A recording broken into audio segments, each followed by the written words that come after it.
Good evening, everybody, and welcome to another episode of Emerge Detour Essentials Live. We are in season 5.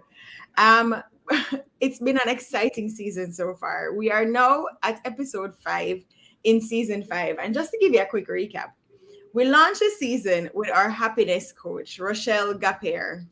If you missed it, you need to go back and watch it.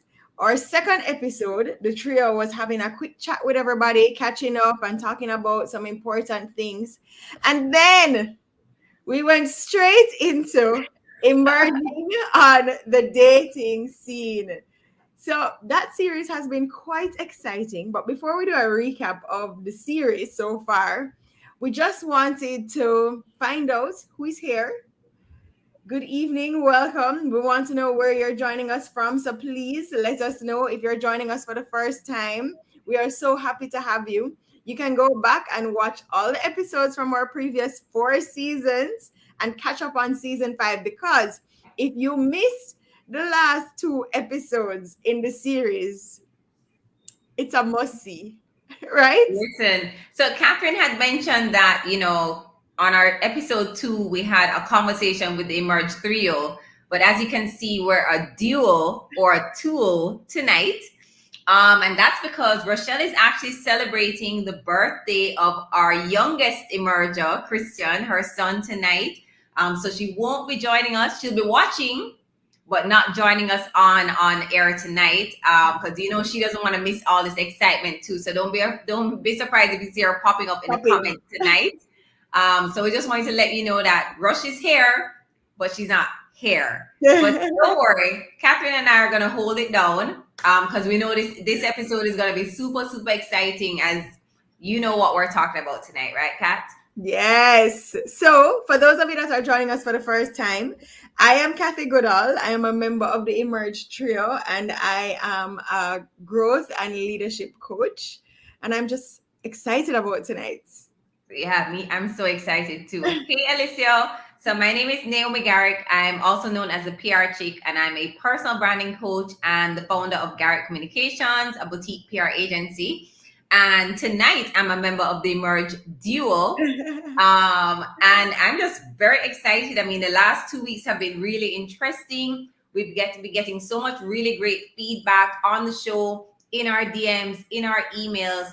And tonight we really want to kind of tie up some loose ends. So it's where I'm excited to hear what our special guest has in store for us tonight. So if you are just tuning in, and if you haven't watched the last 2 episodes, they are a must see.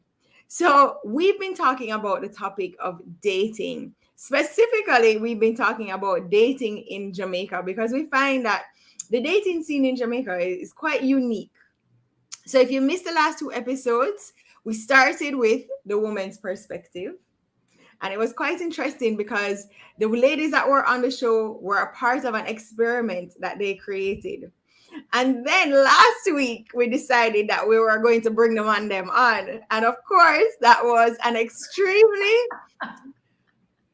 invigorating conversation. So we had 3 gentlemen of 3 different age groups completely, which was, of course, very intentional.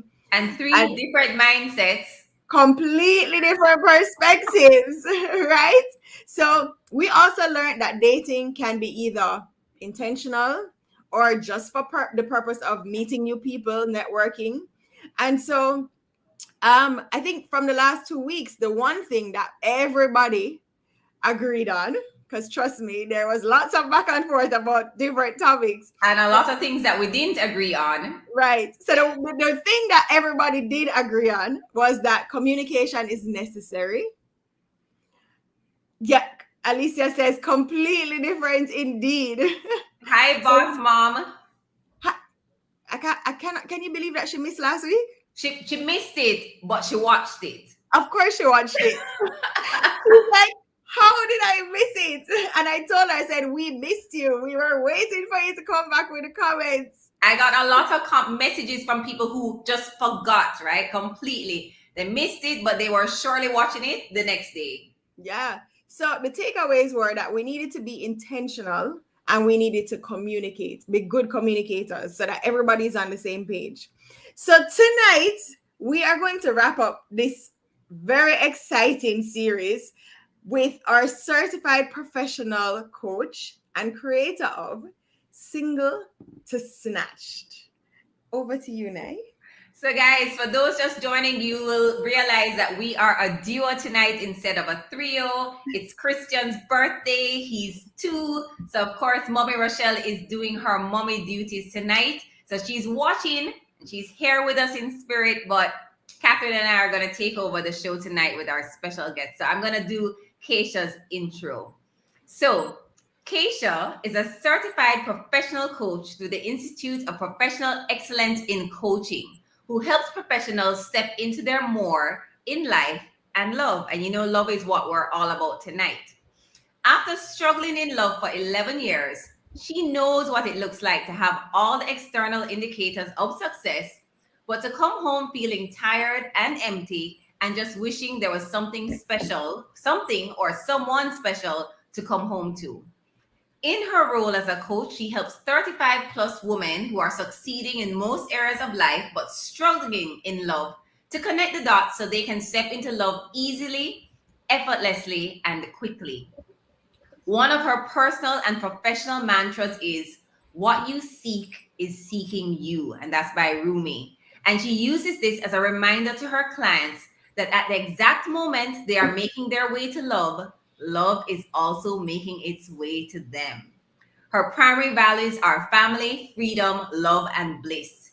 If she isn't serving her clients in the form of one-to-one coaching, group programs, or workshops, she can be most likely found at home relaxing with her family or binging on anything related to personal development. Emergers, help me to welcome onto the screen Kaysha Leverage, love coach and professional coach, and all things about love. Woo! Here. Hi, guys. Hi, Keish. Hi, Super happy to Kaysha. be with you. You're hearing me well? Yes. Awesome. We are hearing you fine. We are so happy to have you. I know you were able to watch some of the episodes we've been having last week and this conversation about dating and all this excitement. So, I mean, we really want to get right into it. We don't have the time to waste. Fiona, I see you. I know, guys, I know I'm not Rochelle, right? So I know that you're not going to get the Rochelle introduction tonight, but that's fine because it's not about the introduction tonight. It's It's about all about our guest. emerging into love. So Kaysha is here to really help us to really understand how do we transition from this dating space that we're kind of not sure about into the love space, right, Kaysh? Yes, please. All right. Ready. So we're gonna get right into it. And before we really start, I want to share with you that I met Kaysha a couple years ago. Like, I'm not really sure how many years now, Kaysha.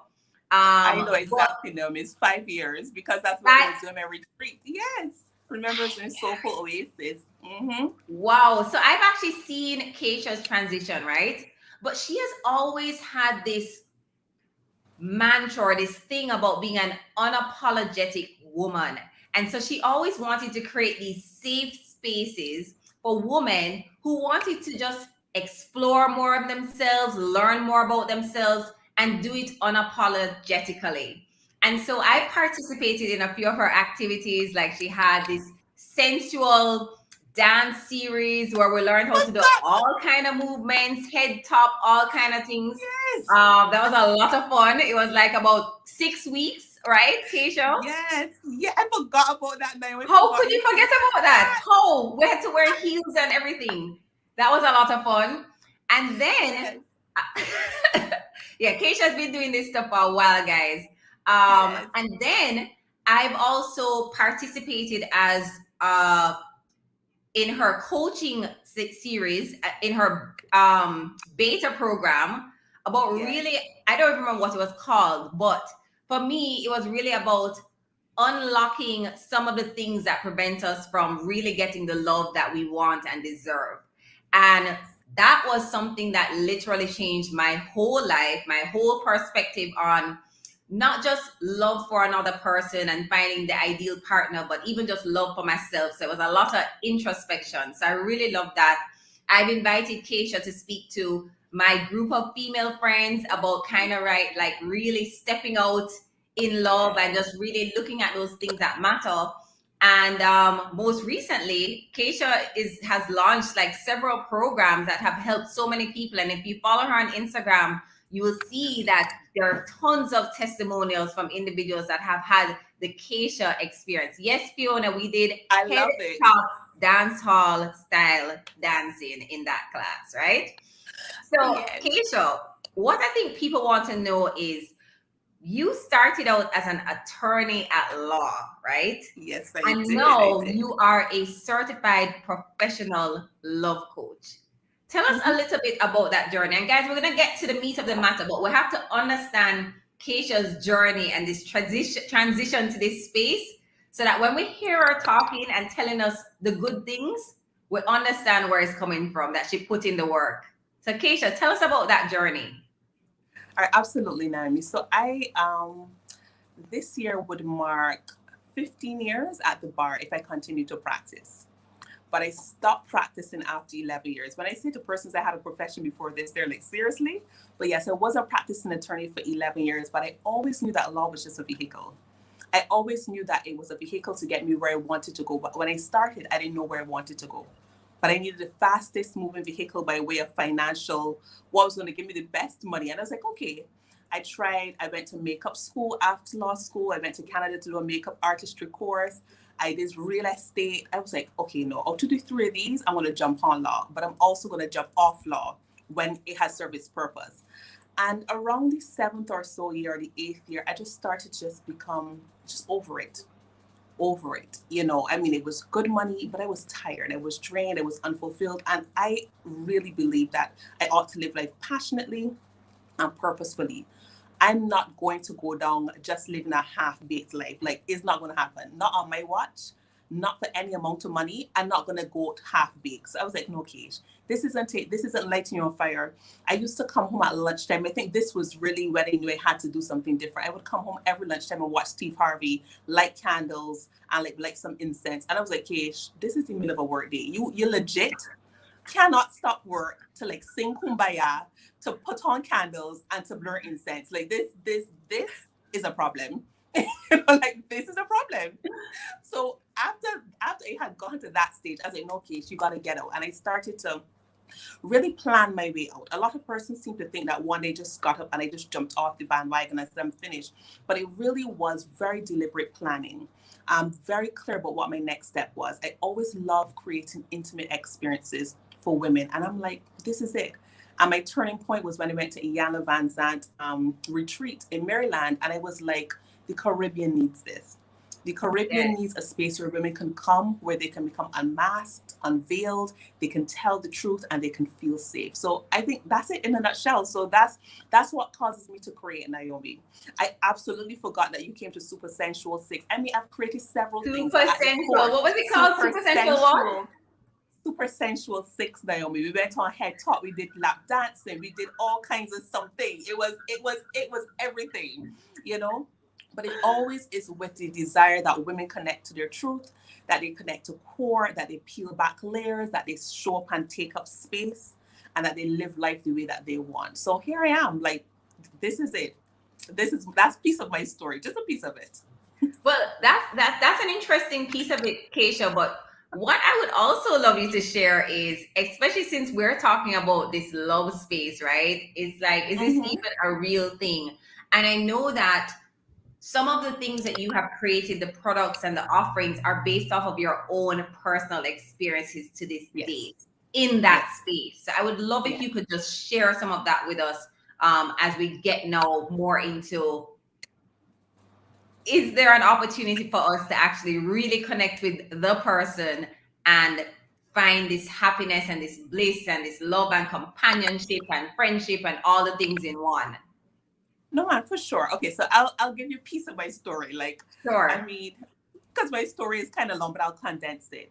But the very long story about it, Naomi, is at 24, I was shacking up because I guess I looked at the last episode and I'm realizing that y'all don't hold back on this show. So I'm going to give you some of the good stuff, right? So I was shacking up, I guess, with this guy I had met in Trinidad. You know, I was really desperate to be in love, try this love thing. I mean, I knew he wasn't the one, but let's just try anyways. And he was part of the reason I came to Jamaica because I'm Barbadian. So he's part of the reason I came to Jamaica because, as I said, I'm the kind of person, I'm not going to go out having wondered if I should have. So I was like, okay, Keish, Right. give this a try. My sister lives here already. My mom was here. It was a no-brainer. I come and I think we were together for like playing house. We're 24, we're playing house. And one night he says he's going for his sister. And he doesn't come back, like legit doesn't come back. So I'm like, oh, okay. When I call him on the phone where he is, he tells me he believes I'm cheating and one kind of story.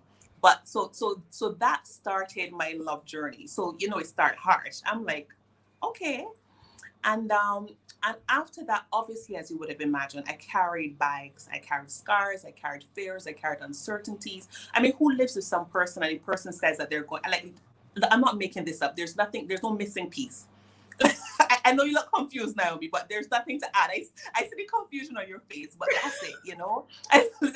It's like you're trying to figure out, no, there's no missing piece. So obviously when that happens, you start to wonder, okay, is it something about me? Is this going to happen in the next relationship? How do I open up myself to love again? So that started about 11, yeah, about 11 years of just struggling in love, succeeding on the outside, doing well as an attorney. I was a partner in a law firm. I did consultancy for a well-known construction company. I taught 3 courses at UTech in law. So, on the outside, I'm doing well. I'm putting on this mask. No one knows that I'm struggling. No one knows it hurts because, we don't tell those stories like that. Right. But I told them to some people in my office, but generally you wouldn't tell. But it was a struggle. And I desperately wanted love. And I always say to persons, if you said to me, Keish, hear what?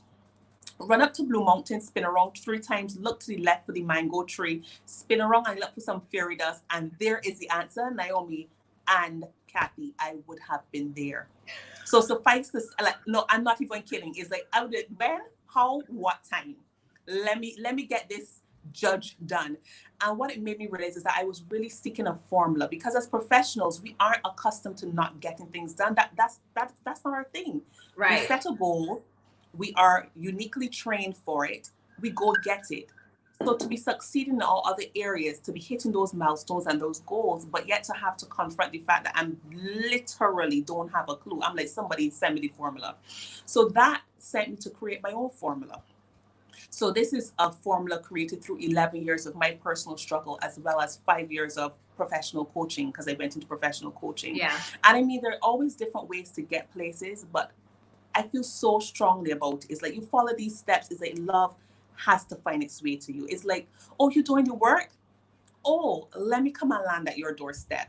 And the only thing you need to do is to be ready. Because I always say to clients, don't let love be ready to land. And it has to not ready because there's fog, because you're going to go Yes. somewhere else. So that's pretty much it. That's how I got into it. That's when, and also just one more thing, why I'm so passionate about it is because I believe that love is the core of the human experience. Yes. I believe that if we succeed in all other areas of life, but we never experience love, that we would have lived a life that, you've left something behind.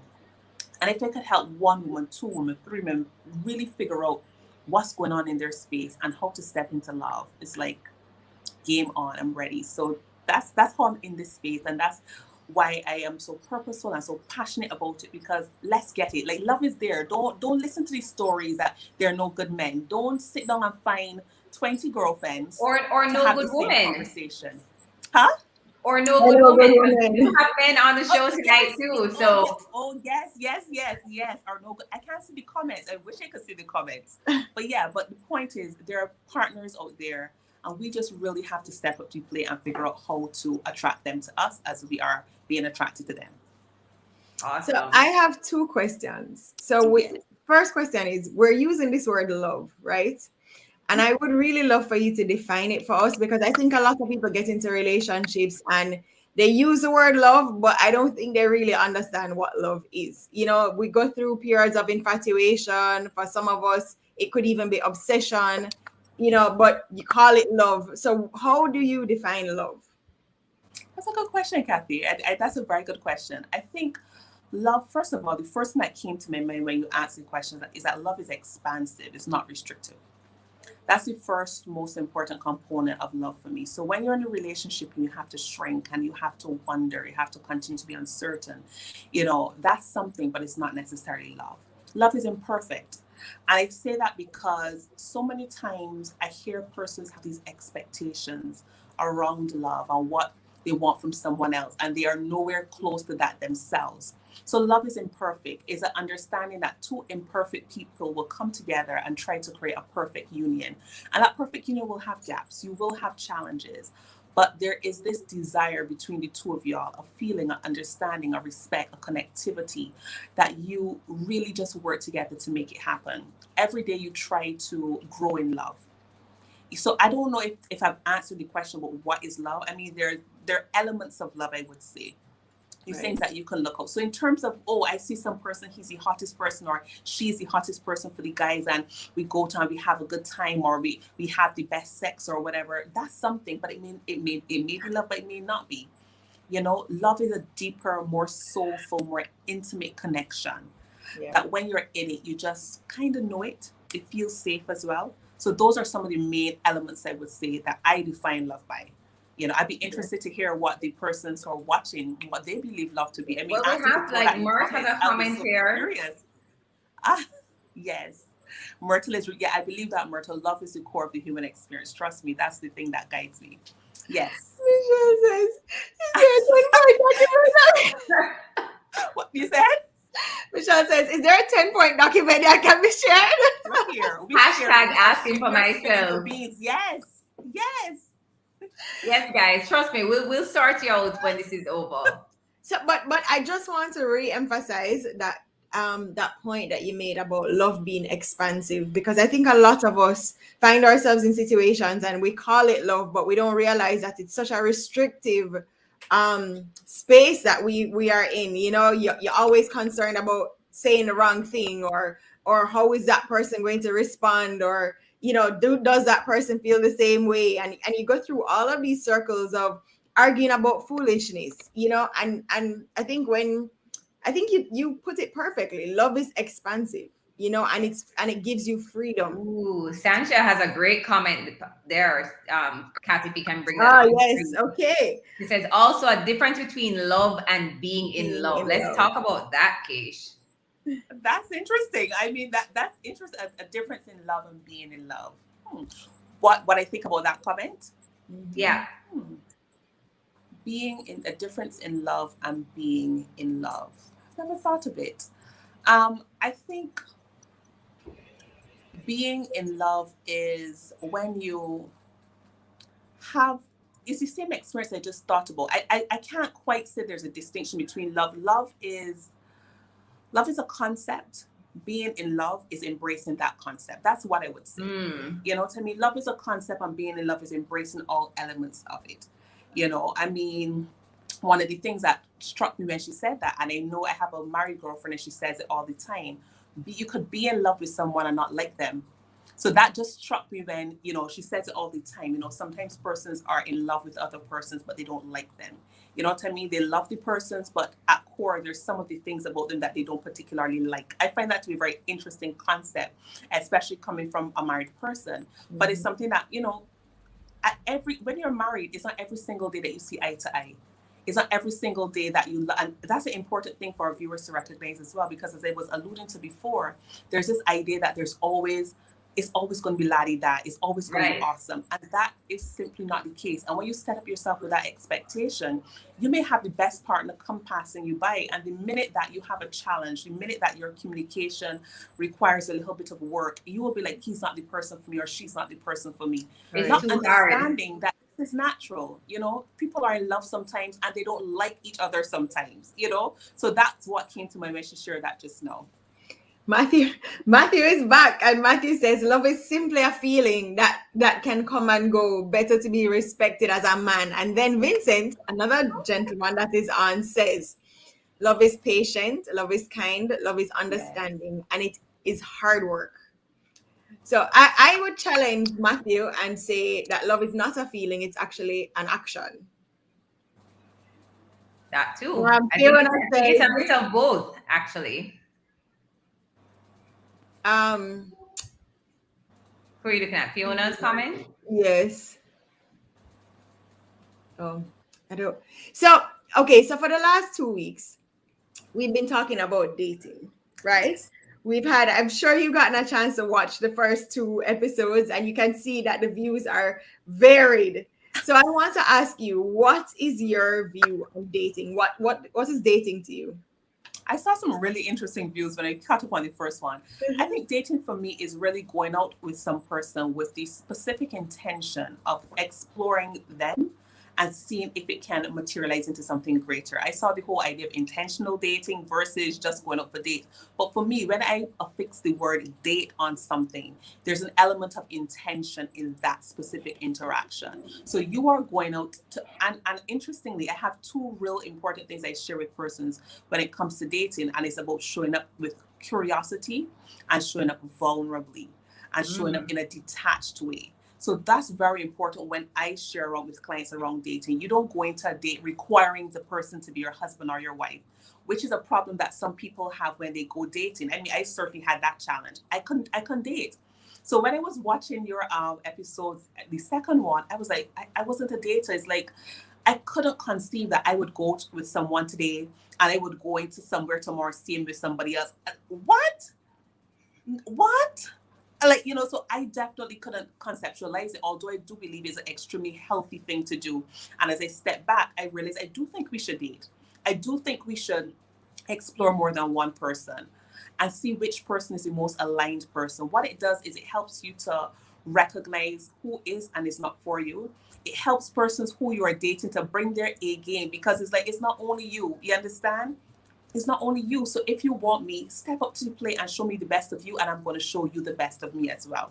So there's an intentionality behind dating for me. So that really would be my distinction versus what I saw in the previous shows. Yeah. Yeah. So you created a framework called Single to Snatch. Yes. Yes. Please Wait, tell us wait, Kat, about. before we get into singles to Snapchat, because I know Keisha's dying to, but because we talk about this dating thing, right? This thing came up in a group chat today where someone shared with me a new definition. So there are all these terms floating around now, being ghosted, which by the way I have experienced. I didn't know that was a thing. So being ghosted and also breadcrumbing. Have you heard of that? So breadcrumbing apparently, and in the comments you can correct me if I'm wrong, or let me know if you've heard of any of those terms, right? So there's ghosting and there's breadcrumbing. So apparently breadcrumbing is whether male or female, you're in a relationship and all of a sudden they just start sending you just enough to keep you there. So they're the ones that will say, hey, Ah, good morning, and you respond, and then there's nothing until like tonight or tomorrow. And so it's a continuous phase of that until you either make a decision that this is not for you, mhm. or you keep following those breadcrumbs, which most times lead to ghosting, Right. right? So it's just like dating is not very black and white, right? There are all these new nuances that I think people have to deal Too with as we step complicated. into this space. And I think that's why some people just don't bother to do it, because it's hard. Yeah. So I would love to hear what your thoughts are on that. Matthew says, couldn't the guys just simply be busy with work? Well, first of all, Matthew, it's not just men that do it; women do it too. So I'm not speaking Yes. specifically to men. And if you are simply busy at work, then send a message saying, "Hey, I'm busy at work. I'll talk to you later." That's Michelle what I says think. I that is think some communication, 20-year-old dating I think business. communication is key, right? Michelle, it's not just the 20-something-year-olds. Let That's me just tell it. you, it's a Somebody help me. something. This modern dating thing getting too complicated. I call that, Naomi, I call that the strings. I call it stringing. Like, I don't know if people call it breadcrumbing. I call it stringing. Like, when you're out on the string. And trust me, I've been on this. Look here. If I was to tell you all my stories that went into this process, it'd be like, hey, girl, you really tried in love. But I've been on the string. You know what I mean? And it's that exact thing, Naomi. It's like, and because the person is giving you something, there's this fear that you leave before the relationship manifests itself into this amazing, awesome flower, which is never going to happen. So you hang in there and you're like, oh, I don't wanna leave. And then next 2 weeks I realize that he's with somebody else and he's the most amazing guy. It's not gonna happen, women. It's not gonna happen, men. If somebody string you along, like I always say, take yourself off the string. Don't even leave it to them. Take yourself off the string. You know, to me, people who are serious about relationships, they don't string, they don't give breadcrumbs. Just as you said, Naomi, they will say, I'm busy, I'm in office, have a busy day at work. They'll give you something, you know. So yeah, so take yourself off the strings, give back the breadcrumbs. You deserve the whole sweet bread. If you're from Barbados, the whole bulla. If you're from Jamaica, the whole cake, whatever. You know what I mean? Give them back. Give them back the cake. Okay. Yes. Daniel, I'm right there with you. Daniel says, I'm not dating anyone who even knows these modern terms, breadcrumbing. And Michelle said it. If they're too busy to message, then you are not interested. You have to make some time. Absolutely. So, Kaysha, tell us now about this framework that you have created. Single to snatched. We have lots of single people online. Actually, that would be great. If you guys are willing, could you just let us know in the comments if you're single? I'm single. What does single That's mean? a great exactly? idea, Naomi. Not committed to a soul. Not one single soul Okay. am I committed to. So, who's single in the comments? Let us know. I mean, we don't know. Anything could come out of this session. I mean, matchmaking, single to snatch. You could get snatched on this show. So let's see who is single in the comments. I'm very Daniel single. says single, very single. I love it. Can you And put let's each post of the them. comments up on the screen, Kat? As they're going, I know Yes, they're I'd love going to pretty see fast, comments. but Single. At least it's saying single. Yeah. Okay. and that way, Kaysha can see. Yes. Tara Long. Hi, my darling. All right. So you're ready to hear the framework now. You had any other terms you wanted to throw, or just jump right in? Jump right in. All right. Oh, sorry. So Mert said, can you just pull up Mert's comment, please? Breaker. Absolutely. No clarification needed. All right. Single. Okay, guys. So single to snatch. So first of all, what is snatch? Let's talk about what's snatch. To become snatch is to become so healed, whole, and magnetic that your perfect partner literally says, look here, I can't leave you on the market anymore. It's quick, fast, and in a hurry. That's it, right? Quick, fast, and in a hurry. Yeah, Snatch. So heal, whole, and magnetic. So you start to pulsate. There's an energetic vibration around you, about you, that person who's meant for you makes his way or her way to you, and they just snatch you up. So that's the first thing. And there are 4 major steps in it, and I'll break it down. And I can't remember who was asking for the 10-point document. Michelle. Awesome. Michelle, this is get your notebook out, Michelle. Yes. Take notes. I promise you, and ask questions. Anything you want to ask me, I can't see them, but I'm sure we'll put them up on the screen. And I am here to answer anything. Okay, so first of all, and I'll tell you the reason behind the steps and when I go through them. So the first thing is about really clearing your blocks and barriers to love. That's the first one. So persons step into love with a whole heap of bags, a whole heap of baggage. The boyfriend who dumped them at 18 and turned around and got married at 22, and he said he was going to be the person that you were going to have your first baby with, and you're carrying that. Or you have your mother wound or your father wound. You grew up in a single parent home. You don't know what love looked like. You're carrying different energetic blocks. So I always say to persons, when you've passed the age of 16 or 18 years old, chances are you're carrying some blocks and barriers to love. And in order for love to land, you got to clear them. Erykah Badu's song Bike Lady, you're going to miss your bus. So I want y'all to have this imagery. And it may seem extreme, but that's the reason behind that particular step. It's like every particular relationship you go through usually leaves an imprint on you. And if you don't take the time to wash it off with some soap and to lovingly release it, you're going to walk into your relationship with imprint 1, imprint 2, imprint 3, imprint 4, imprint 5, imprint 6, imprint 6. You get the point I'm making. Without even recognizing that you're so heavy. You're so heavy. If the person, the man or the woman, says something that reminds you of 3 partners ago, you attack them. The person has no clue. All they said something was like, let's go for breakfast tomorrow morning. oh my goodness, he used to ask me to go to breakfast, and then when I went for breakfast, and the guy just asks you to go to breakfast, the girl just, you have a block, you have a barrier. You need to get rid of that imprint that has been left on you that's causing you to show up in that bogged down way. So that's the first thing. You got to clear your energetic blocks and barriers. Also within that step, I cover forgiveness. You know, forgiveness is a big one. Release and surrender. There are a lot of persons who are carrying, I call it carrying people in their heart space, and they don't even know. It's Say like that you are again, carrying people in their heart in your space. heart space and you don't Wow. even know. Like you're carrying them here and you don't even know. You haven't forgiven them for the thing that they've done to you. You haven't forgiven them for breaking up with you. So, for example, I gave you this story. Oh, this is a real good one. I gave you this story about the guy who left me, who walked out on me. One day I was walking many years after, and one of his friends said to me, Kaysha, give yourself permission to move on. I said, Jesus, all I did was to come out for a walk at 6 o'clock. I wasn't trying for all of this.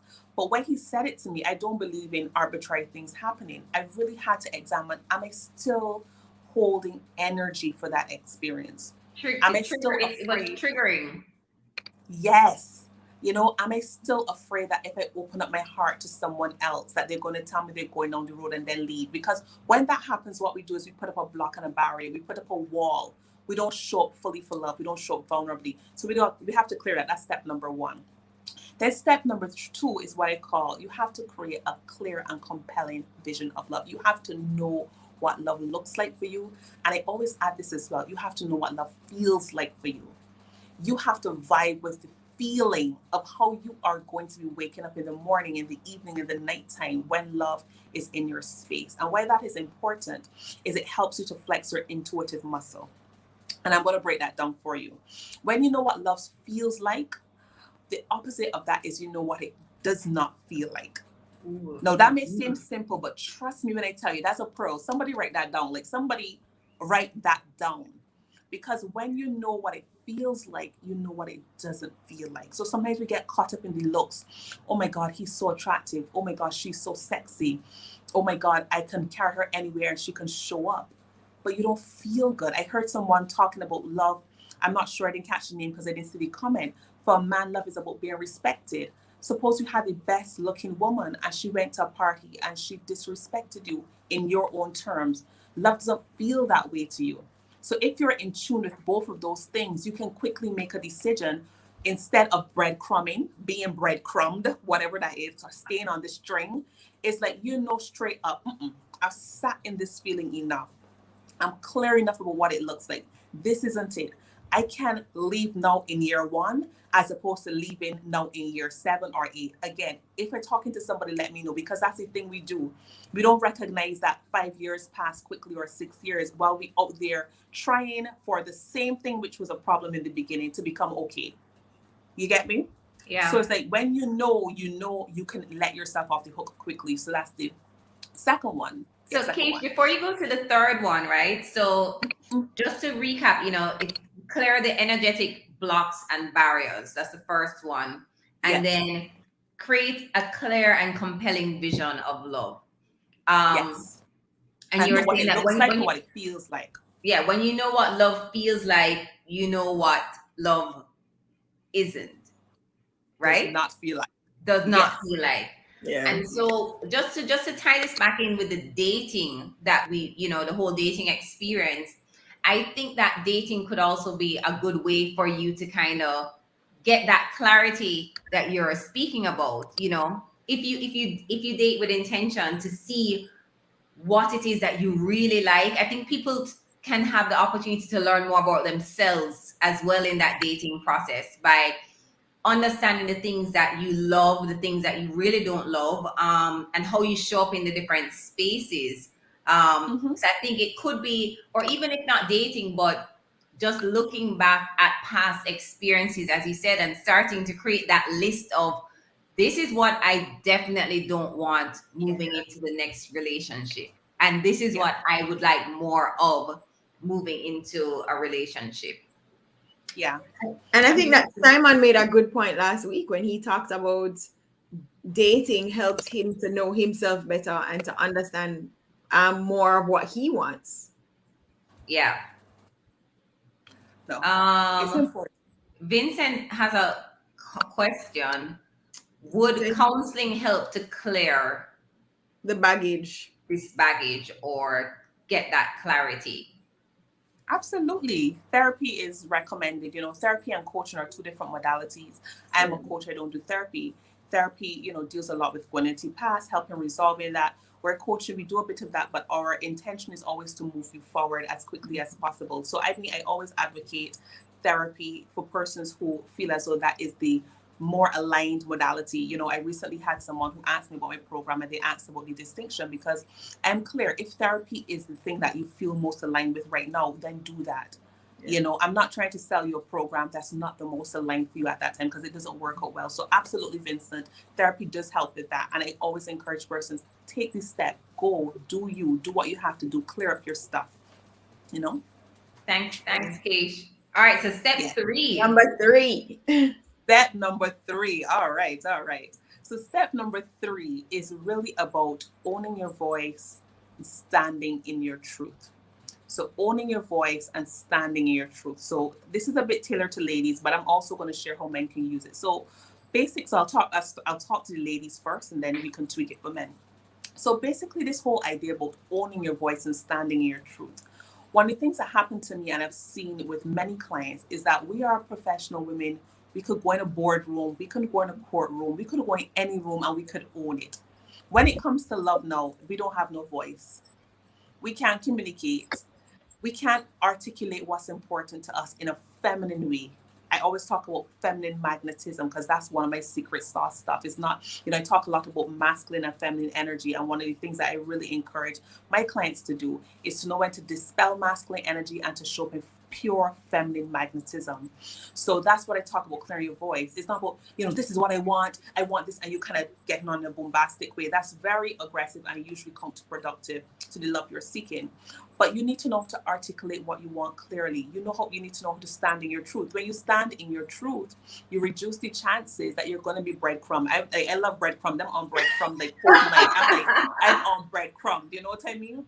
Because you know what you want. You know what I mean? And the other thing is that I always say, you don't show up in gray goose energy. I love that term. And I'm going to describe gray goose energy. But I'm sure you kind of understand. Gray goose energy is this kind of, I hope y'all can see me because that is very mousy, very, it's not confident, it's not knowing, it's not deserving. You're not recognizing that you're prized and you deserve love and you deserve what you deserve or what you want. Yes. So when we stand in our voice and we hone our truth. And the other part of this is mastering the dating game. So here we are at dating. That's another part of the steps is owning your voice, standing your truth, and mastering the dating game. So I'm going to touch on the dating game because that's the whole point of this conversation. A lot of us don't know how to date well, Naomi. A lot of us don't know. And I'd love if the men could chime in and tell me if they have this challenge, because I certainly know women have this challenge. So men, Vincent, I only know Vincent. Whoever, Vincent and Matthew, let me know. The thing about dating is I find so many women going to dates needing it to turn out a particular way. So there's this underlying desperation in your energy that is repelling. Oh my god, there's no excitement, there's no curiosity, there's no detachment, there's no, oh, I wonder how this is going to work out. There's no putting on of red lipstick and feeling so wonderful about the possibilities. Sometimes persons going to dates in a very, let me just go, yes, or my friend told me that I should try dating, so they go. That's not dating masterfully. When you date masterfully, you're shown up with curiosity, you're detached. You don't need a date to go any particular way. And because you don't need it to go a particular way, you show up authentically. You ask the questions that are important to you. You don't shirk down. You don't shrink down. You don't need that person to be anything other than who he or she is. And when you give that person permission and you are detached from how they're showing up, you can then see whether you really like the person or not. So there's no need for second. Now, I know this is heavy, so let me know if you need me to digest. But the whole point is openness, curiosity, detachment. No requirement of the date having to go any particular way. And because of that, you can have fun. You can be feminine. You can be flirtatious. You can be, all of these things happen. And you can decide that this date went well or it didn't go well. But you know what? There's no loss in it because you've either decided to go to another date with this person, or you've learned something more about yourself. I think you said Simon talked about this last time. You've learned more about yourself, about what you want and what you don't want. And that is for the W column. Yeah. So that's Yes. the third step. Yeah. And then the fourth step, should I jump on to the fourth one? Yeah, let me just jump on. Wait. All right. Huh? Just backtrack a minute. You had touched on this thing of feminine magnetism. What exactly is that? Naomi. Because as you said, a lot of us here are, we're in the boardroom and we're the boss at work and we're this, that, and what is it? All right. Now, Naomi, you're getting into the juice, Naomi. This is separate, but we're gonna go there. Yeah, what is that? All right. So essentially, one of the things I don't think we recognize as women is that we have this, I call it sacral vaginal energy. It is the energy of our womb, it's the energy of our vagina, it is the energy of creation, it's the energy of, I can say that on the show, right? Because we all Of course adopt. you Right? can. You can say anything except curse. Huh? I said you can say anything, just no cursing.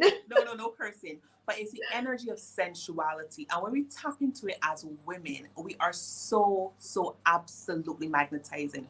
So the Super Sensual Soul series, the Super Sensual series that you were a part of, that was really geared towards helping women to step into their sensuality and to help them activate that same feminine magnetism we're talking about. Now, tell me, Naomi, after you went on Head Top now, could somebody chat to you, Naomi? No, tell me the truth now. Nobody.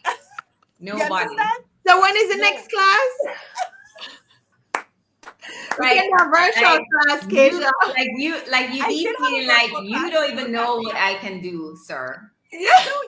I did have a and you know what, Kathy? I did have a virtual class. I did it with Christina Gonzalez. It's called Activate Your Feminine Energy. I had it in April. It was before I started to show. I recently had a baby. She's 6 weeks today. And I wanted to celebrate like the fact that my body was going to blossom into something else really soon. So I had it in April. I may do it again. Who knows, Kathy? I'll let you know. Please. But yes, it's like, when we went on the pole, Naomi, and we wore heels, we just felt beautiful. We felt amazing. We felt, it's this kind of like boom. And a simple way that you can activate it. I'm going to just drop this quick tip. We live in the Caribbean. We are the land of soca, the land of dancehall. Listen. Just spend 5 minutes with the most sensual dancehall song playing, or calypso, or soca, and you get some olive oil or you get some cream and you deliberately rub your body. It may seem funny, Kathy, trust me. No, she's laughing at the comments. It's because you can't see them, Kaysha. Kathy, you have to put them on the screen. Kaysha can't see. I can't see them. Listen, it doesn't matter. Listen, Sanji, you do what you can. You understand? It doesn't matter, But yes, so that's really important. Like, that's a simple tip. You just listen to the music and you spend 5 minutes deliberately loving on your body, speaking beautiful words over it. I love you. You're beautiful. Thank you for supporting me. I'm ready to have an amazing day.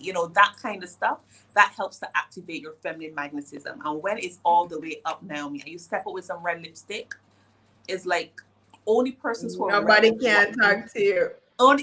Persons can talk to you, but you actually repel persons who aren't ready, and you attract those persons who understand the level that you're vibrating at. Yeah? Does that answer your question? Yeah. Yes. All right. Absolutely. So step 4. Number 4. Step number 4 is basically up leveling your feelings of self-value, self-worth, deservedness, entitlement, and body positivity. I'm going to say that again. Up leveling your feelings of self-value, self-worth, deservedness, entitlement, and body positivity. And I'm going to break that down. You would be surprised to know how many professional women and possibly professional men, I work more with women. And again, I'm really inviting the men to chime in to see whether these points are really resonating with you. Let me just get a sip. Who they look so confident on the outside, but they're broken on the inside. They don't believe they can find love. They don't believe that they're worthy of the love that they've imagined. you know, they carry all of this feeling, you know, in corporate, you call it imposter syndrome in one area. But this is really when you just have a low feeling of self-worth. But here's the thing, you mask it so well. You hide behind veils. No one knows this. So you're showing up with the best outfit. Kathy, you getting a comment that I should be seeing like You you have, are Kathy, cracking you up. can't do that. You have to Listen, put it on the screen. Your Dexter Michelle, Dabs playlist is ready with a little sip of Michelle, olive oil. listen, Michelle, you should have come to Activate because we started with Dexter Daps. I mean, Michelle, you listen. You like you need me to put you on a mailing list, Michelle. Let me know, yes. But yes, get your olive oil, get your Dexter Daps, and really just be deliberate about touching your body and feeling yourself. Yeah. Listen, So I still have the video of Christina doing the skin routine. I don't know if you guys know Rihanna's yes. skin song. We did a routine to that with a chair and everything. I still have it in my phone, so when I need to just brush up on my skills, I Yes, watch the video. yes, and no, in the one we did as well in Activate, we also got her. She gave us a 5 minute clip because that's one of the things I like to leave you with tools. So she left us with a video 5 minutes. I'm like, this is so sexy, so beautiful, so sensual. But yeah, yes. Sorry, we digress. But We're talking about step 4, right? but Up yes, leveling. step 4. Yeah. And Up there's so many leveling your persons who feelings. just, huh? Up leveling your feelings of self-value, self-worth, deservedness. Deservedness, entitlement, and body positivity. I'm just going to break that down. Yeah. So the whole idea is that you deserve love. It's like stop feeling as though love is for the next person, but not for me. Stop feeling that it can only happen for them, but not for me. You know, that type of love doesn't exist in the Caribbean, only overseas. You know, and then you find like 10 girlfriends or 10 male friends. I don't know if males do this, and you fuel that thought. No. Believe that you deserve that type of love. And then the other part about it is believe that you're entitled to it. When you move with an entitlement, it's like you just know it's gonna happen. You when some person showers you with certain things, you don't say, "Oh my goodness, no, that's too much." Oh my goodness, no, you know, no. If the person want to show you the world, then accept it, because that's the other thing. We have to open our capacity to love. We have Have to an open the abundance capacity to mindset. absolutely. We have to open it up. And then the whole body positivity part is because I've realized that, again, I mean, forgive me, men, but I really work predominantly with women. But many women have a disconnect from their bodies. Many women, you know, we hide behind clothes and we hide behind black colors and navy blue colors. And if you're hiding behind clothes, then you're hiding in love. You aren't showing up. So many women are disconnected. If you have stretch marks, you're bothered about that. If you have extra weight, you're bothered about that. If you live in the Caribbean and somebody don't see you for 3 months and you put on 10 pounds, it's the first thing that they have to comment on. Yes. They're not saying, hello, what a weight? What a weight put on weight? It's like, you know, like, and it leaves you with a complex. And because of that, you cower down. You aren't showing up boldly in love. So we up level your body positivity and realize that, no, this body is everything. You know, it's like, no, this body deserves love. I deserve love. So that's the last step about it. And then basically when we finish to all of that, it really basically allows us to open our container for love. Because I always like to say, love can't land if you are not ready to receive it. On a very simple analogy, if you have a cup and it's filled with water, and somebody comes by and says, listen, the best juice in town is serving, come and get some. Unless you throw that water, there's no room to receive it. Wow. And like, so it's a very simple analogy, but I like to use analogy so persons understand. It's like if you're walking around and your container is not ready to receive love, it's like the juice man gotta go to somebody else. Yes. Like the love man has, it's like love. So I like to say to persons, when you're single, being single is one of the best times to work on yourselves. Don't wait until that 100%. potential person comes up to then decide you want to work. Because if the person is serious, you know, the person may You're not ready. Yeah. So Not being ready. single is not a curse. It's not a terrible time. It's an absolute Quite a blessing. Huh? It's a Quite blessing. a blessing. It's, listen, get that olive oil, get your decks of that. I don't know who else has a playlist. Start to really understand the power in the season of singleness. The power in the season of singleness. And don't let it miss you. So that's why I do single to snatch, because I encourage persons, listen, come get this work now. Come get this work in this season. Because when your love train ready to pass, you're gonna be like, toot toot, I've been waiting for you. You're just gonna step out onto it. Yeah, so that's the single to snatch framework in a nutshell. And within all those steps, I give exercises, I give further examples, I give coaching around it. So you're able to kind of really pull all the pieces together. I move from single to snatch easily, Right. effortlessly. So I see Daniel has a comment here, which I'm going to ask Catherine to pull up in a minute. So don't answer that yet, because Kaysha, I've been trying to kind of pull that story out of you for the beginning part when you're sharing your journey, but it's fine. I'm glad Daniel brought it up. So we'll go to that in a second. But what I wanted to say about what I like about what you've shared for single to snatched is the fact that people may have come on thinking that you are going to give them the tips on how to get the perfect guy or to get the perfect woman, and not realizing that you have to do all of this work on yourself first. Yes. Right? That introspection, getting that clarity, understanding, as you said, owning your voice and your truth. Like all of that is some deep, deep work. A lot of times we think we're ready. Releasing the baggage. When we're not ready, we are the ones that are not ready. And so we could be missing the opportunities because we just want to be in this space when we're not even ready to receive the right thing that's out there because we haven't done the work. Yeah. Yeah. I'm glad you picked that up, Naomi. So my framework is everything. I actually call it as the groundwork on it is my signature Explore You 30-day guided love journey. And it really is that explore you. Like you are the key. You are the person that's going to create the experience or the ability to step into the next season of love. So definitely I'm glad that you made that clear, Yeah. So for sure. Vincent has a comment and Matthew has a comment, and then we can go to Kaysha's story. Being single is preparation for being two in one, like Adam and Eve. Like that, Vincent. So we need to preface Matthew's comment, right? So the last two episodes, Matthew insists that the man chooses the woman and that the man determines if there's a commitment in a relationship. Okay. So Matthew's comment now is, isn't it us men who control the snatching, Kaysha? Why isn't it then that more emphasis isn't placed on what us men are looking for? Okay, thank you, Matthew. Matthew, you are there advocating for the men. Thank you so much. So what I say, Matthew, full disclosure, is that really I work predominantly with women. So I mean, in terms of the framework, it has been created through my own experience as well as the experience of working with many, many, many women. Now, this whole idea that it's the men who control the snatching, that is really interesting. And I wish like you could explain a little bit more, because I wouldn't say that the men control the snatching. I mean, I wouldn't say the women control it either. You know what I mean? I think that it is a synergistic experience that both persons come together and realize, look, we want to be together. It's not men control. And in fact, the word control seems so counter love. To me, it just seems so counter love. Where's control in love though, Matthew? So like get in the comments and tell me some more. Like I'm super, super curious about, what's your thoughts as well as your take, but so I don't know if that answers your question, but definitely I don't believe it's one person controlling it over the other person. And that's why I gave that comment, that quote in the beginning, what you seek is seeking you. And that's by Rumi, because I genuinely believe as you are making your way towards love, love is also making its way towards you. And that's how it works.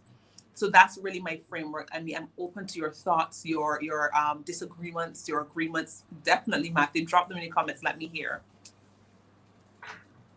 Michelle says, power in the season of singleness. Fiona says, we are getting ready to get snatched up. Matthew had put comments, Kat, so you can pull up what Matthew was saying. We provide commitment or snatching by providing our commitment to be. We provide commitment by providing our commitment to being monogamous with one woman, whether in the form of a relationship or the form of a marriage. I'm really curious, Matthew, because you really do seem sold on this idea that men control the direction of a relationship. And I'm super curious as to, what's the basis of that? I mean, I'm just super curious, but I love that you are so clear in your viewpoint and that you are so deliberate about expressing it, but in terms of men controlling, I would have to respectfully disagree, because and neither do I think that women control it. And I would reiterate that and I would stand by that. I think that that energy, it really doesn't have a lot of space in relationships. The whole idea of control. Now, don't get me wrong. I do believe in submission, and that's a whole other story. And maybe that's what Matthew is alluding to. The idea that women can submit to men. And before women start to bite off my head right now, let me explain what I mean by that. A woman can only submit to a man that she trusts, she respects, and that she feels safe with. But when there is a relationship at play, and that's a masculine and feminine dynamic piece, I know we're going into a whole other story I'm not going to, get too far into. So maybe that's what Matthew is alluding to. Women can't come with too much masculine energy because it's not going to work out well. And that's where masculine, feminine interplay comes into play. That's where the concept of submitting to men once you feel safe come into play. Because generally, I believe that men want to feel, maybe using Matthew's words, in control. Men want to feel as though they're taking care. And Matthew can tell me if that's really what you are alluding to, but that's what I'm guessing you are. So that's what I'll say on that. Well, he sent a series of comments in the form of a story. So you'd have to start from the first one, Kat, and just go to each one. And then we're going to move on. Simple example, he says, guy and girl go out. They become intimate.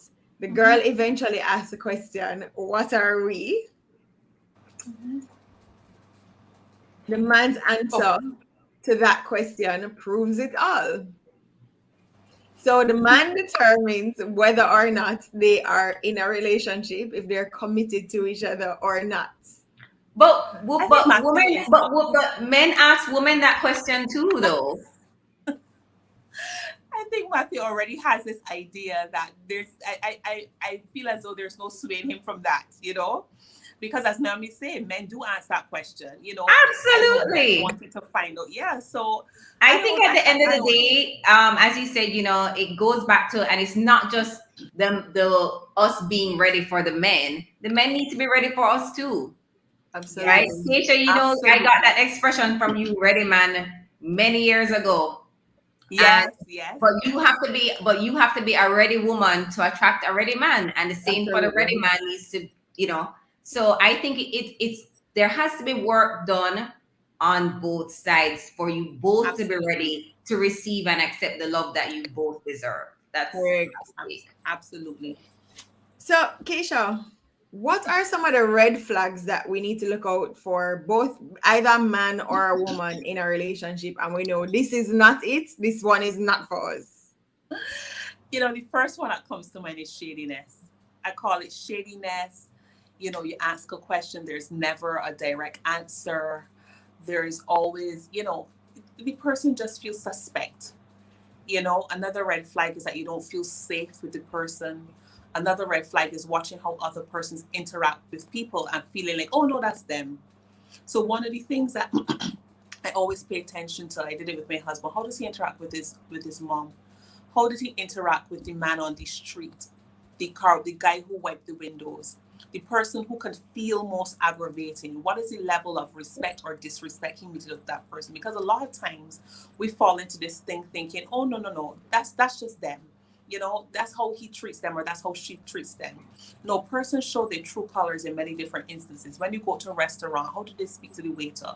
So be mindful of how these persons are showing up, how they're speaking about other persons. Find out what happened in the relationships in the past. Why did they end? A lot of people don't like to talk about past relationships, and I'm not saying to go in there with a microscope, like what, right? But really, where are you coming from? Why did it end? So those are a few that come to mind really quickly. Shadiness, how persons treat other people. Those are some of the main things. How persons treat themselves. You know what I mean? How are they showing up for themselves? If you can't even show up for yourself powerfully, this isn't going to work out well. Are you insecure?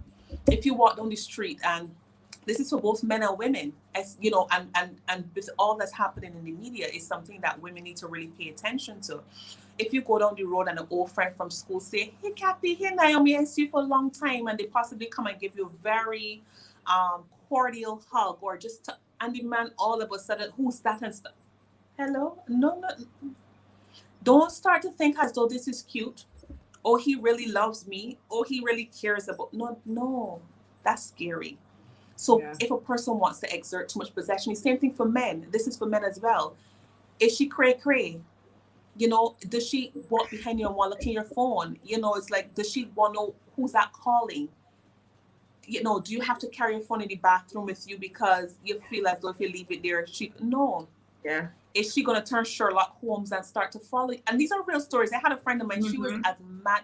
She was a sweet girl, but as mad as a bat. I Yeah. tell you, I was literally driving behind this guy. I'm just like, girl, you out of your mind? You gone off your rockers? So these are the things. It's there, ladies and gentlemen. They're not cute. They are cray signs, and they're things that you need to pay attention to, because I always believe that no person just gets up one day and starts to do the most extreme things. There are always little things that me. And the other thing to look out for is your intuition. That little Yes. nagging thing in your heart is always going to tell you something isn't right. This isn't right. Listen to it, ask it to speak to you, Yeah. ask it to reveal itself, and then ask yourself for the courage to listen to what you're being told. Listen, that's a gem. Like, whoever dropping the gems, ask yourself for the courage, because that's the other thing. We see red flags, but we don't have the courage to listen to what Yes. we're being told. Yeah. We don't. So then 5 years later, when you're in a relationship that you should have never gotten into in the first place, Yep. you're like, but I saw this coming. So Yes. those are a few things to pay attention to for sure, sure, sure, sure, sure. So that question, what are we? It's come up quite a bit in this conversation, and Michelle made the comment. The girl who needs to ask, what are we, has received a slew of mixed signals, and that's what she feels the need to ask. That's why she feels the need to ask, what are we? Carrie also made a comment in reference to Matthew's comment that it's only half true that men determine the Yes, commitment, because while the man initiates the snatching, the woman can easily reject it, and she can turn down the proposal for marriage even though he's the one who has yes, decided it's time. yes. So true. Yeah. So this whole concept of what are we, um do you agree with Michelle's position, or do you think that there is a time to have that conversation and say, what are we? You know, I love. Let me just let me clear my throat for this one. You know, I laugh because I have been there so many times. I remember particularly there was this guy that I was doing this thing with. I don't even know what we were doing. He lived overseas. And I would constantly find myself, finding little cute ways that women, men, there's nothing cute about having to ask that over and over again. But cute ways to, ask can always be, oh, you just need to relax, just chill, just, you know. And I think Michelle really hits on something. When we have to ask, what are we? Men, and Matthew could jump in on this because Matthew seems to have real strong points, as well as Vincent. I believe that when men are ready, you don't have to ask the question. There's no question. You know it. They show Yes. up ready. And that's how Naomi talked about the point of being a ready man, because ready men show up differently from non-ready men. And I know this because my husband was a ready man, and he was the first ready man I had ever talked to. And even that was scary. I was like, this exists? The fact that I don't have to You guess, have I to don't have share to that wonder. story, Keisha. It's not.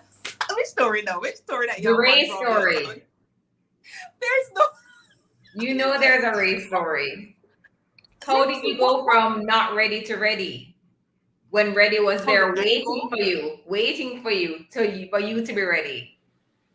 Oh, that story. Oh my God, you are talking about my December the 22nd word. Oh gosh, now y'all are drawing me out on this though. Y'all are drawing me out on this.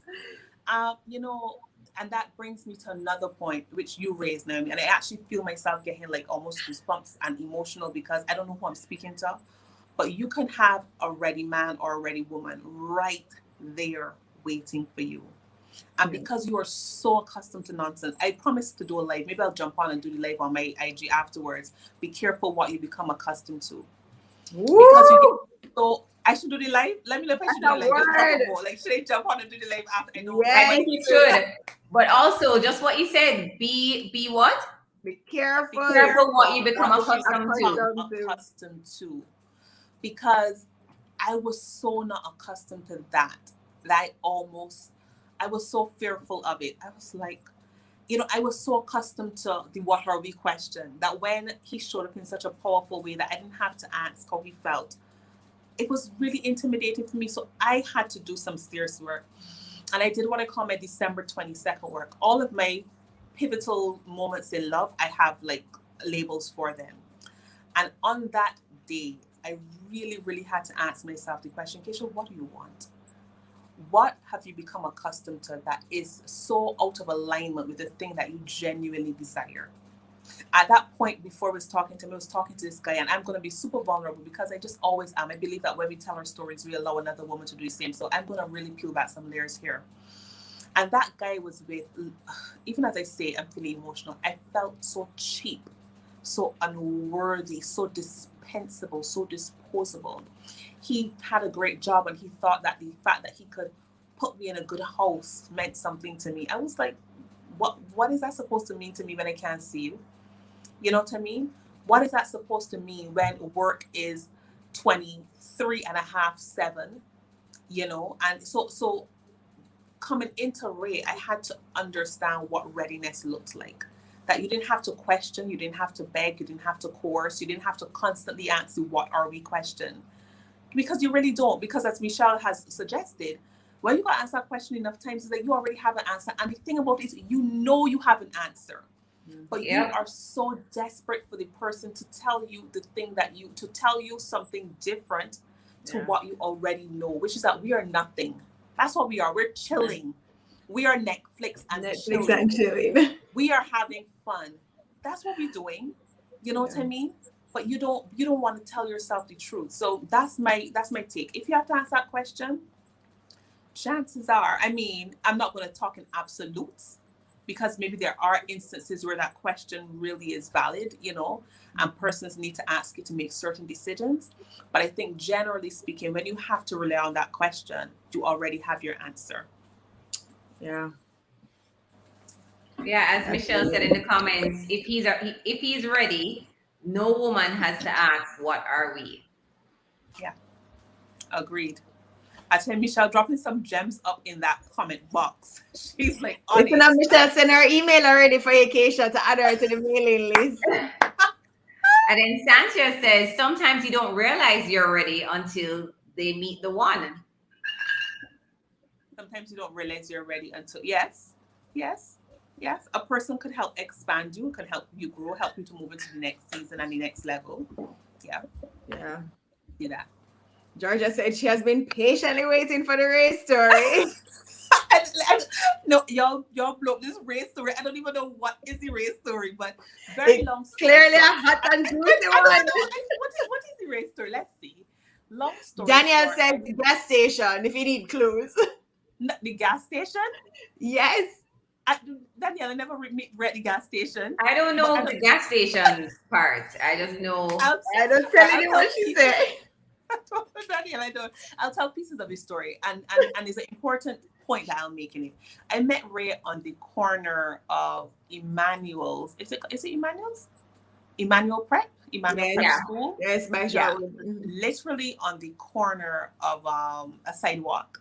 I was going to my car for water that was never there, and he was coming back to watch a football game that he never usually comes back to watch. Yeah, so he does football coaching as well as create these Premier Water features, and he had come back to watch a game. When normally he's finished coaching, he doesn't. And we kind of just butt into each other and just started to have a conversation.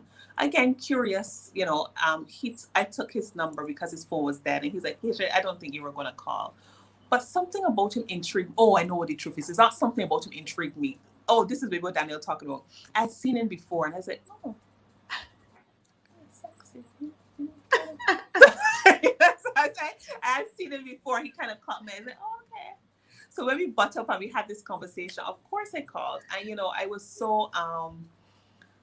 so refreshing to have a different type of conversation, straight to the point. Again, no guessing. I was very patient through my nonsense, very patient. There was no rush. We would go once a week at first, because that's all I could manage. I call it our Thursday dates. Very intimate, very nature inspired. We both love nature, and we would just do things to connect in a very safe way. So one of the things that I was very clear about that experience as well, I wasn't prepared to bring sexual interactions in too early, because a lot of times as women, sometimes we do that and it clouds us and we end up holding on to nonsense, not because we want it, but because we are 100%. enjoying the more pleasurable aspect of it, which is keeping us hooked. Mm-hmm. So that's one of the things that I talk about in the Single to Snatch one, being mindful of sex. And in that, I call that energetic sexual experiences that hold you. Yeah. So I Mm-hmm. was very mindful about that. So I mean, I can't. They were very beautiful parts, and I mean, if I had to tell that story, it'd go on forever. But suffice to say that I always felt safe, which was a huge value for me. I'd never felt safe before, safe to express how I feel, safe that the feeling was reciprocated, safe that the person wasn't going to string me along. You know, I felt really, really safe with him. And we Mm-hmm. just continued to just grow and to blossom. It happened really quickly, which is why I say to persons, delayed is not denied. So any person who's on here that's single and feel as though, like, you know, you're gonna have to wait 10 years to get married, it's like our relationship went so quickly. But it's because we're grown, we both knew what we wanted, we both did the work. I was doing the work as he was doing the work. Yeah. And we were able just to move really quickly, you know. So I don't know if I don't know if that lives up to the juice. And Y'all now, built up this and great. now you are married. Yes, I am. I am married. I just had my first biological daughter because I have a bonus daughter. I had her at 38. You know, so that's just, yeah, she's 6 weeks old today. So for women who feel as though, oh my God, it'll never happen to you, I like to say no. It can happen tomorrow. It can happen 3 weeks from now. It's like you could be going into January and it's like, oh my goodness, I can't believe that this has happened so quickly. But I always say, do the work to win the Have prize. to do the Delayed is work. not denied. And you can go from single to snatch in a minute. What hasn't happened in a year can happen in a day. We say that in Barbados. And we say it like this: what ain't happened in a year, can happen in a day. And I just gave you the Bajan version. What ain't happened in a year, can happen in a day. What has not happened in a year can happen in a day. And Mm-hmm. I that's my biggest message, is that I need persons who hear my voice, who I work with, to know, you know, it can happen so quickly. So during this single time, level up, do the work to win the prize. Does you have a next comment? Thank you, Matthew. Matthew, why do you feel as though I have something under it, Matthew? Matthew, you have something else to say? Matthew always has a lot to say. Keisha, you know that Matthew is also married. I don't know. Matthew is also married. Everybody on the chat, Kerry says Matthew. Kemoy says Matthew needs to be on the next show. Kerry says I second that. I love how Matthew is so passionate, though. Matthew is coming in with those straight points, you know? Yes. Very straightforward. So what I'd want to know, guys. So first of all, Kaysha, thank you so much. I mean, This has been awesome. it's really great just to hear this perspective on, you know, as you said, delayed is not denied. Yes. That's really important, but not just for the females, but for the men as well, because we tend to sometimes forget that men also, there are quite a few men that want to be in a serious, committed, settled relationship too, and a lot of them are having similar challenges that the women are having with the men they're having with women too, right? What I wanted to see before we're going to go to our best advice segment, which we've tweaked a little bit specifically for Kaysha's topic, but I wanted to see if there were any questions that we had for Kaysha. Kaysha says she's going live on her IG after. I am. Isn't that what you said? Did you say you're doing a live, or is another day? I asked a question. No. What did I say? Should listen. What did I say? I was asking the question, but I am not going live. No pressure, Keish. No pressure. So any questions you have, guys? We have like about 5 minutes to do any Q&A before we wrap up with best advice. Danielle has a question. How does a woman drop the fear?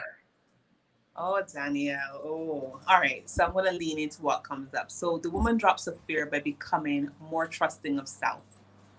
So and in order to become more trusting of self, she has to release the shame, the guilt, the hurt, all that she's holding up herself for making bad decisions in the past. So I'm going to break it down. When we make bad decisions in the past around men, Or what I mean by bad decisions, when you look back, decisions, situations you got here that you really probably should not have, you start to lose confidence in your ability to make the right choice. So that's what happens. So when you release yourself from that and you start to get more confident, you start to get more clear about what you want as well as what you don't want, is that clarity. That clarity is what allows you to release the fear, because that clarity allows you to hone into intuition, and that clarity as well as intuition allows you to know when a person is the right one or when the person is not the right one. And when you know that, then there's no need to fear, because you can quickly say yes or say no.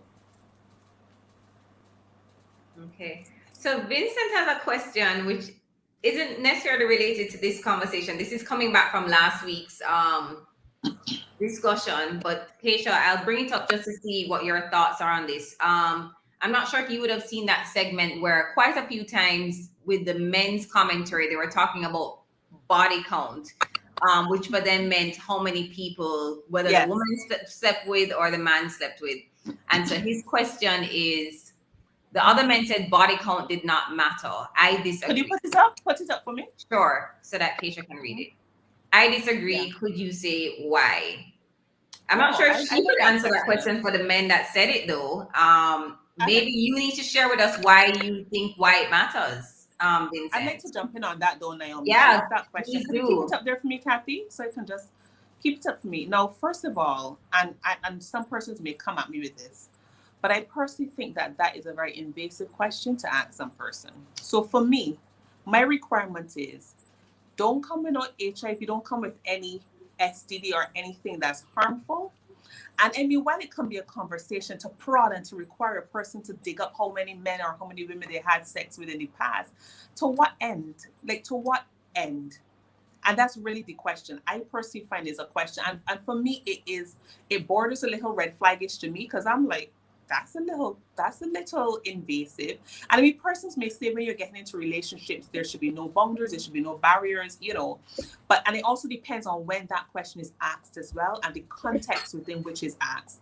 If somebody comes to you on a first date and that's one of the 25,000 questions they have for you, it'd be like, okay, this is a bit interesting, So for me personally, I think that when persons push that, I always find it very interesting. I guess each person would have their individual perspective on it, and I'm curious to hear his, but it feels like an invasive question. And depending on when it's asked, it's like, okay, that's my thoughts on it. But I'd really love to hear other persons' thoughts, whether they feel comfortable disclosing. I know some persons get really militant, so when and who and how long, and it can start to feel almost like an attack. And remember, for many people, past sexual explorations are things that they aren't very proud of. It's not every person who's proud about who they had sex with. You look back and you'll be like, okay, that wasn't such a good idea. So to kind of drudge that up, and sometimes there's a lot of guilt and shaming around it, even if it's subliminal, those are some of the things to kind of watch for. Okay. Matthew says that the issue with a woman having a high... She wants to see the questions, Kat, so let's put it up on the screen. It's a comment. Yeah. The issue with a woman having a high body count is that it makes it difficult, if not impossible, for her to bond with one man. Matthew, your comments are very interesting. That's what I would say. But I'll challenge you. No. Matthew, I would love to just chat with you one time, just one-on-one. What does that mean? Why, Matthew? Why can't a woman have slept with 20 men or whatever you consider high body count to be? And then she levels up so much in self-value and self-worth that she recognizes that her body is a temple and she only needs to share it with one person. And then she does that. Why can't that happen? Also, men are hardwired to avoid promiscuous... Oh, wow. You're triggering me, Matthew. I'm actually feeling triggered by your comments, to be honest. And that's interesting. I wonder why I'm being triggered, So I find that really interesting, that I'm being triggered. It feels very, almost like aggressive, Like, what do you call a high body count, Matthew? Should she have sex with 3 people? Like, drop that in the comment. I'm interested. What is a high body count? That's a good question. And also considering the age of the person, what's a high body count? Yeah.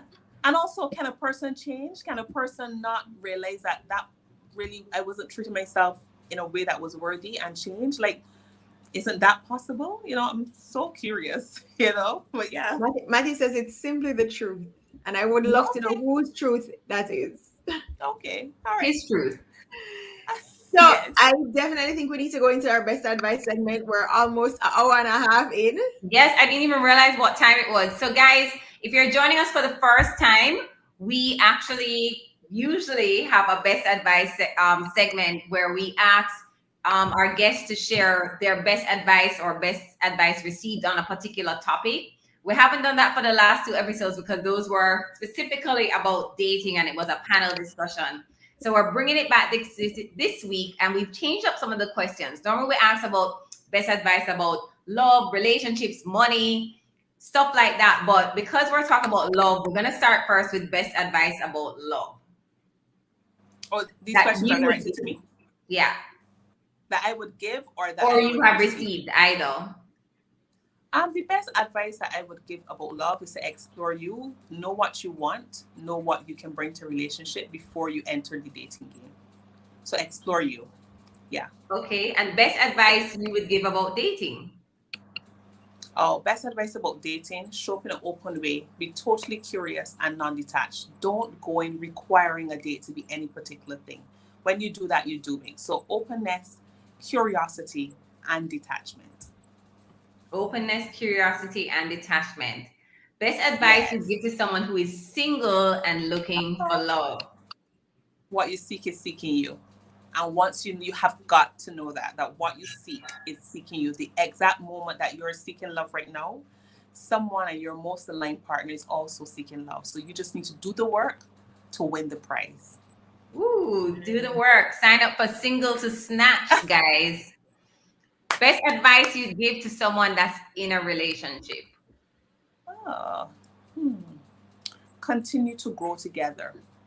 The moment that you start to grow disproportionately is the moment that you open the space for the relationship to corrode and just fall away. Grow together as far as possible. Okay. Kaysha, thank you so Yes. much for joining us tonight on Ready to Emerge. We're emerging into love, everyone. If you enjoyed this conversation, let us know in the comments. This is her sister, Lisa, They're best always mackling my pediatrician business, ever. Naomi. They're always mackling my business. Lisa, who's gonna be watching with you? Let me know. Thank you.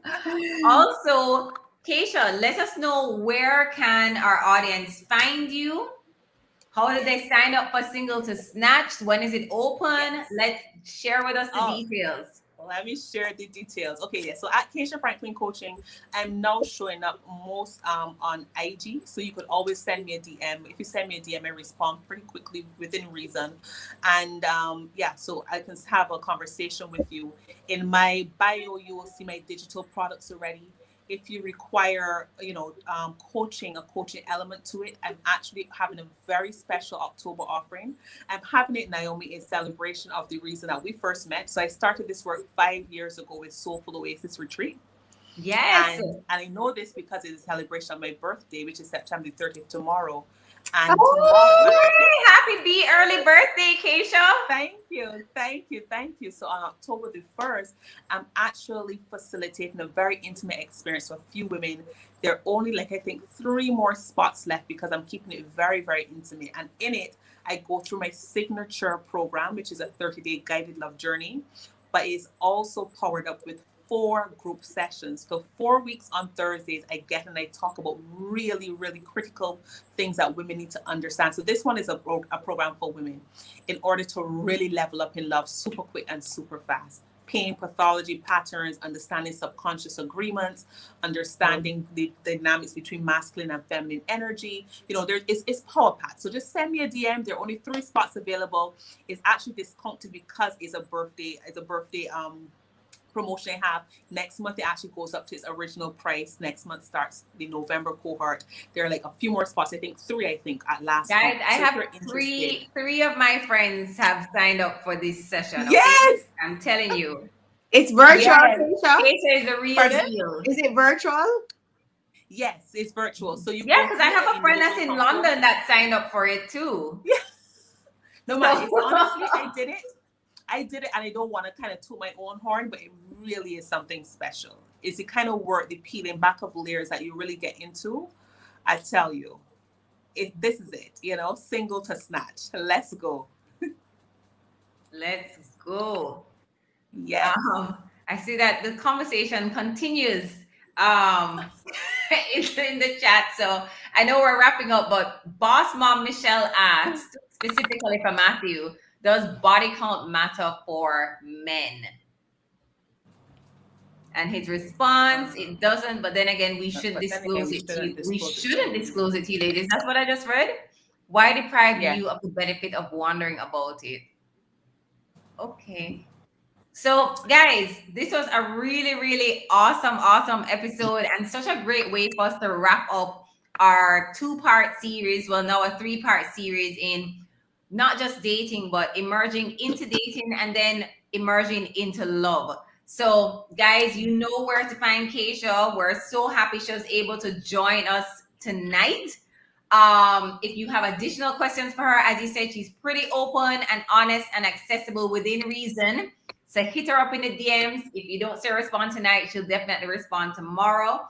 Sign up for Single to Snatched. I'm telling you, I have done like at least 3 of Kaysha's programs, and they have really helped me, I think, to become a better woman for that ready man. And just for me to really get that clarity and peace of mind about myself. So it's a lot of unpacking. So if you're ready for that, then you're ready to be snatched. Yes. So ask her all the questions, guys. But Kaysha, thank you so much for staying with us for so long. I know you are a new mom with a 6-week-old. So for you to give us this much time, I'm not hearing any baby crying or anything. So we really Ray is taking care of her. The Ray that you're hearing all these stories about, he has her covered. Awesome. We love Ray. Yes. So thanks again, Kaysha. I'm seeing all the happy birthday Kayshas coming in. Thank you. Happy birthday when it comes. Thank you. And I'll say one more thing. Even if you don't sign up, jump on and follow, because I'm really getting into lives almost daily.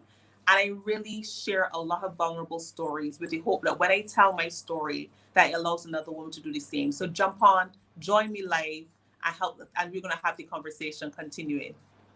Absolutely. Thank you, Kaysha, so much. The Kaysha Leverage, certified professional coach. Yes. Thanks, Kaysha. Thank you for having me, guys. And thank everyone who showed up. I didn't see all the comments, but I hope that you got something valuable. I hope if you're single that you're leaving here understanding that delayed is not denied. Do the work to win the prize. And what has not happened in a year can happen in a day. You gotta know that. You have to know that. All right. Thank you, Kaysha. Bye, guys. Bye. Wow. Guys, this was a great way to close our dating series. And I think, again, it's so important. And Neil mentioned it earlier. We have to put in the work. And so it's not just about finding somebody. It's about being ready for that person, being open for that to that person, and being ready for them and ready to receive them when they show up. So we want to say thank you for joining us. We missed Rushy. I know everybody missed her presence. You can follow us on all of our platforms at Ready to Emerge. You can send us an email if you want to contact us at readytoemergenow@gmail.com. You can go back. If this is your first time joining us, you can go back and watch all of our first 4 seasons and the first 4 episodes of season 5, because we are in our 5th season of Detour Essentials Live. Yep. If you want to contact Kaysha, you can check her out on her Instagram, or you can send us a message and we will send you her information. But we just want to say thank you. Have a great rest of your week, and we will see you next week, Wednesday, same time, same place. Thank you, guys. Everybody.